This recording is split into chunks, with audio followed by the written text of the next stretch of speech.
গত দুদিনের রাতভর তুমুল বৃষ্টি আর সেই বৃষ্টিতে ক্ষতিগ্রস্ত হলো কৃষকদের পাকা ধান। জলের তলায় তলিয়ে গেল বিঘার পর বিঘা ধান।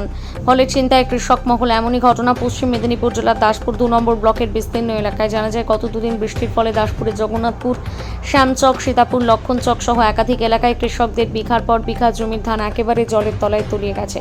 কৃষকদের দেখা গেল সেই জমি থেকে ধান জল থেকে তুলে মাথায় করে খামারে নিয়ে আসতে।